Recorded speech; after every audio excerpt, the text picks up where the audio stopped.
रामकृष्ण हरे. सज्जन हो, आज आपणाला मीन राशीचे भविष्य भाग 12 आपणापुढे सादर करीत आहे. मनाचे कान करून ऐका.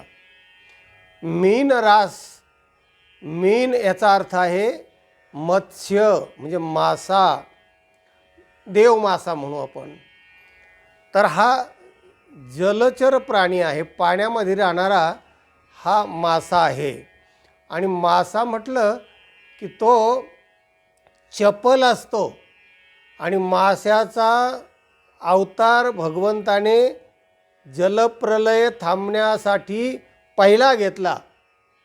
आणि म्हणून मत्स्य अवतार या 10 अवतारापैकी पहिला अवतार म्हणजे मत्स्य अवतार आहे, तो भगवान विष्णूने घेतला. मत्स्य स्वभाव हा चंचल असतो, त्याच्यामध्ये फार चापल्य असतं. आणि म्हणून एका सुभाषितकाराने सांगितलं आहे की 10 गोष्टी चंचल असतात की ज्या मने सुरुवात होतात. ऐका, फार छान सुभाषित आहे. मनो मधुकरो मेघो मानिनी मदनो मरुत मा मदो मर्कटो मत्स्यो मकारा 10 चंचला. हे 10 मकार चंचल आहेत. त्यातलं पहिलं आहे मन. मन मधुकरो म्हणजे मधुमक्षिका ही फार चंचल अशी भू भू लगेच काय काय नंतर गाठते ना. मोहळ जर उठलं ना तर माणसाला पळूच देत नाही, इतकी ती चंचल आणि चापल्य तिच्यामध्ये असतो. मेघ मानिनी स्त्री, मदन वारा, लक्ष्मी, मध, मर्कट आणि मत्स्य हे मकार 10 चंचल आहेत. त्यामध्ये मनाचा पहिला नंबर आहे. मन इतकं चपळ आहे ना, इतका वेग आहे मनाचा की एका क्षणामध्ये पार 21 वर्ग सप्तपाताळ धोंडून ते परत येऊ शकतं. त्याच्या वेगापुढे कोणाचाही वेग जास्त नाही. आणि म्हणून मारुतरायांच्या शौर्याचं वर्णन करताना असं म्हटलेलं आहे की मारुतराय कसा आहे, तर त्याचा वेग सांगताना त्या श्लोकामध्ये सांगितलेला आहे. पण विस्तार भयास्तव आपण तिकडे जात नाही.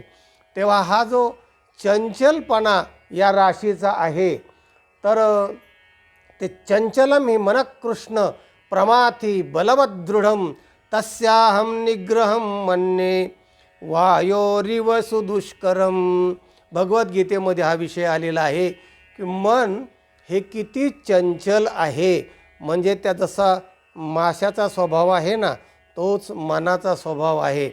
तर अर्जुनाने भगवंताला असा प्रश्न केला आहे की चंचलम ही मनः कृष्ण, हे भगवान मन फार चंचल आहे आणि तुम्ही तर म्हणता त्याला आवरलं पाहिजे. ते प्रमाथी आहे, हट्टी आहे, बलवान आहे, दृढनिश्चय आहे. तस्याहम निग्रहम मन्ये वायोरिव सुदुष्करम. त्याचा निग्रह करणे, त्याला आवरणं वाऱ्याला आवरणंपेक्षाही कठीण आहे, असं अर्जुनाचं मत आहे. तेव्हा भगवान त्याचं उत्तर देताना असं म्हणतात की असंशयम महाबाहो. हे महाबाहो अर्जुना, तू म्हणतोस ते बरोबर आहे. मन हे दुर्निग्रहम चलम, दुर्निग्रह आहे आणि चंचल आहे, हे ठीक आहे. पण अभ्यासेन तो कौंतेय वैराग्येन च गृह्यते. पण ते मनसुद्धा अभ्यासाने आणि वैराग्याने आवरता येते. तसं हा मासा जो आहे चंचल, मीन रास म्हणजे मासा, याचं जे चांचल्य आहे, हट्टीपणा आहे, अगदी कुठे कुठे ते एकदा त्यांनी मनात आणलं की ते करणारच. तिकडे जाऊ नको म्हटलं की हटकून जाणार. ते पाहायचं नाही म्हटलं की मन डोळे जरी झाकले ना तरी मन तिथं जाऊन येणार. असं ते हट्टी आणि चंचल आहे.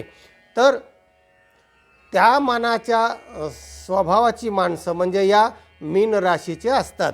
आणि मीन राशीचे माणसं चंचल असतात, हट्टी असतात आणि या मनाच्या प्रमाणे ते अतिशय हे असतात. तेव्हा तात्पर्य असं आहे की मीन राशीच्या माणसाजवळ लक्ष्मी असते, चापल्य असतं. म्हणून या मीनराशीच्या माणसाने मोठ्या माणसापासून म्हणजे मोठ्या माशापासून सावध राहिलं पाहिजे. कारण मोठा मासा लहान माशाला गिळतो. जीवो जीवस्य जीवनम असं एक सूत्र आहे. मोठे मासे लहान माशाला खातात, मोठी माणसं लहान मासाचा गैरफायदा उठवतात. तसं मीन राशीचे जे माणसं आहेत तर त्याचाही मोठी माणसं फायदा उठवू शकतात आणि म्हणून त्यांच्यापासून सावध राहिलं पाहिजे. कोणाच्याही आमिषाला त्यांनी भुललं नाही पाहिजे, बळी नाही पडलं पाहिजे आणि कोणाच्याही गळाला अडकून त्याचं दुःख ओढून घ्यायला नाही पाहिजे आणि म्हणून त्यांनी सतर्क राहायला पाहिजे, सत्संगती करायला पाहिजे. तरच त्याचं जीवन आनंदमय आणि मंगलमय होईल. तेव्हा मीनराशीचा स्वभाव, ज्याची मीनरास आहे त्याच्यामध्ये बराचसा तो उतरतो. म्हणजे कारणाचे गुण कार्यात येतात असा या राशी भविष्याचा अर्थ आहे आणि तशा प्रकारची त्याची रचना केलेली आहे. तेव्हा आजचा हा व्हिडिओ येथेच आपण संपवित आहोत. हा व्हिडिओ इतरांना पाठवा, लाईक करा. ज्यांनी चॅनलला सबस्क्राईब केलं नाही त्यांनी जरूर सबस्क्राईब करा. आनंदी रहा. रामकृष्ण हरी.